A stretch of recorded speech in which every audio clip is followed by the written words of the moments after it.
নমস্কার, কেমন আছেন সবাই? আশা করছি সবাই ভালো আছেন। আজকের ব্লগটি আমি এখান থেকেই শুরু করছি। দেখুন, এখানে আমি, ছেলে, মেয়ে সবাই মিলে কিছুটা ফটো সেশন হলো। তারপরে মেয়ে আমাকে অনেক অনেক অনেকটা আদর করলো, ছোট মানুষ। তারপরে কি আদরের পালা শেষ করে এবারে কি রাতে রান্নায় যাই। রান্নার পালা, মা আর বাপি চলে যাবে, তাই একটু ভাবলাম যে একটু সেরকম তো কিছু না, একটু মাংসের ঝোল করব, চিকেনের ঝোল। তাই প্রথমে আলুগুলোকে ভেজে নিয়েছি, তারপরে গোটা গরম মশলা ফোড়ন দিয়ে পেঁয়াজ, একে একে পেঁয়াজ কুচিয়ে দিয়ে দিলাম। মানে যতটা তাড়াতাড়ি সম্ভব হয় আর কি রান্নাটা করবো, ওরা খেয়ে দিয়ে আবার বাড়ি চলে যাবে। ওই জন্য পেঁয়াজটা ভেজে নিচ্ছি। পেঁয়াজটার মধ্যে একটু নুন দিয়ে দিয়েছি, আর ওইদিকে আমি গোটা এই ফোড়নে দিয়েছি গোটা জিরে, তেজপাতা, শুকনো লঙ্কা আর গোটা গরম মশলা অল্প একটু দিয়ে। দেখুন আমার পেঁয়াজটা বেশ অনেকটা ভাজা ভাজা হয়ে গেছে। তখন আমি এখানে অল্প একটু পেঁয়াজ, আদা, রসুন, জিরে, ধনে আর একটু গোটা গরম মশলা, তার মধ্যে একটু লঙ্কার গুঁড়ো আর জিরের গুঁড়ো আমি দিয়ে দিয়েছিলাম, যাতে একটু ভালো পেস্ট হয়ে যায়, নাহলে শুকনো শুকনো ভালো লাগে না। ওর জন্য ওর মধ্যে পেস্টের মধ্যে দিয়ে দিয়েছি, তার মধ্যে একটু কাঁচা লঙ্কাও দিয়েছিলাম, কালার যাতে আসে তার জন্য লঙ্কার গুঁড়ো দিয়ে যে মশলাটা ভালো করে কষিয়ে নিয়েছি। যখন একটু মশলা থেকে সামান্য একটু তেল ছেড়ে এসছে, তখন মিক্সিটা ধুয়ে জলটা দিয়ে দিয়েছি।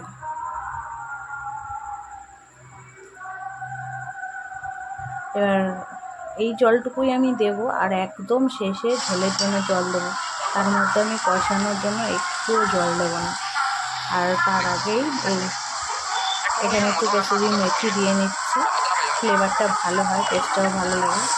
আর মা আমার মাংসটা ধুয়ে দিয়েছে, আমি তাকে নুন হলুদ মাখিয়ে রেখেছি, তখন আমি ক্যামেরা করিনি, কিন্তু শুধু নুন হলুদই মাখানো আছে, আর কিছু মাখানো নেই মাংসতে। এবার এরকম পর্যায়ে এসে আমি মাংসগুলোকে দিয়ে দিয়েছি।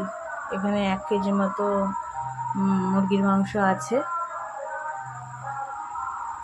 তাকে ভালো করে একটু নাড়াচাড়া দিয়ে মিশিয়ে নেব। দিয়ে এবার আমি একটু ঢাকা দিয়ে দেবো, যাতে করে মাংসটা থেকে ভালো জল বেরিয়ে যায়। দেখুন আমি একটুও জল ইউজ করিনি, তাও কতটা জল বেরোবে, মানে ঝোল বেরোবে, যেহেতু ঢেকে ঢেকে আর গ্যাসটা একদম আমি সিম করে দিয়েছি। হাতে একটু সময় থাকলে একটু সিম করে দেবেন, তাতে করে কী হয়, মাংসর টেস্টটা ভালো হয়, মাংসটা নরম থাকে। আর ঢেকে ঢেকে সিমে যদি করা যায়, মানে সিম আছে একদম আঁচটা কমিয়ে দিয়ে একটু ঢেকে করলে জলটাও বেরিয়ে যায়, নিজে থেকে জলও দিতে হয় না। দেখুন এখানে কতটা জল বেরিয়েছে, এটা ওই মাংসেরই জলটা, মাংসের জলটা ছেড়েছে, ওই জন্য এতটা হয়ে গেছে, জল ঝোল ঝোল হয়ে গেছে। আর তার মধ্যে আমি আলু ভাজাগুলো দিয়ে দিয়েছি, একটু ঘরে চলে গেছিলাম, এই জন্য আলুগুলো একটু নিচে দিতে ধরেও গেছে, একটু লাল লাল দাগ হয়ে গেছে বেশি। এই জন্য আমি রান্না বসিয়ে কোথাও যাই না, রান্না বসালে আমি বেমালুম ভুলে যাই যে আমার মনে গ্যাসে কিছু চাপানো আছে। আমার মতো কার কার হয় একটু জানাবেন। মানে রান্না বসিয়ে যদি আমি রান্নার সামনে থেকে সরেছি, তাহলেই হয়ে গেছে, আমি ভুলেই যাব টোটাল যে আমার রান্না বসানো। তা দেখুন কত সুন্দর আমার মশলাটা কষানো হয়ে গেছে, তেলও ছেড়ে দিয়েছে। একটু ভালো করে নেড়ে চেড়ে এরপরে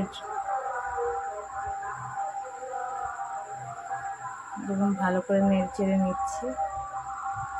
আপনারা কে কোথা থেকে দেখছেন কমেন্টে জানাবেন, ভিডিওটি কেমন লাগলো তা বলবেন।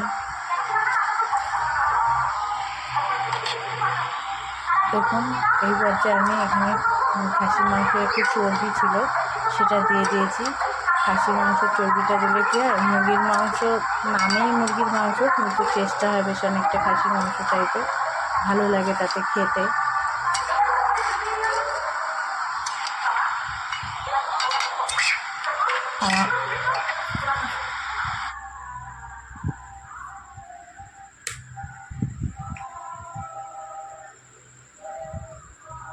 পাশে কীর্তন শোনা যাচ্ছে, আমাদের এখানে হরিনাম সংকীর্তন শুরু হয়েছে।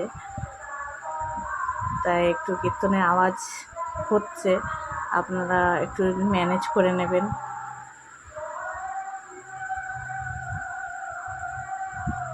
এইবার যে আমি একটু জল দিয়ে দিলাম। আর আমি আগে চর্বিটা দিইনি কেন, চর্বিটা দিলে গলে যেত পুরো চর্বিটা তরকারির সাথে, আর হচ্ছে গিয়ে খাওয়ার সময় আর পাওয়া যেত না। এবার যারা চান যে না যাতে চর্বিটা গলে যায়, তাহলে একদম প্রথমে তেলেই দিয়ে দেবেন, তাহলে মিশে যাবে এতক্ষণে। তা আমি চাইছিলাম চর্বিটা যাতে মুখে পড়ে, মানে আমার ছেলে মেয়েরা খেতে ভালোবাসে, তাই আমি একটু লাস্টের দিকে দিয়েছি।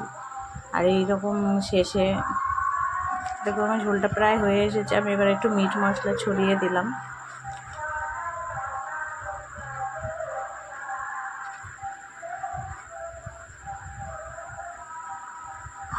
এবার স্বাদটা ব্যালেন্স করার জন্য একটু চিনি ছড়িয়ে দিয়েছি। যারা চিনি খেতে পছন্দ করেন না তারা দেবেন না, কিন্তু আমি একটু দিই, তাতে করে স্বাদটা বেশ ব্যালেন্স হয়, খেতেও ভালো লাগে। আর দেখুন আমার এখানে তারপরে আলুগুলো খুব সুন্দর সেদ্ধ হয়ে গেছে। আবার একটু আমি ঢেকে দেবো, দিয়ে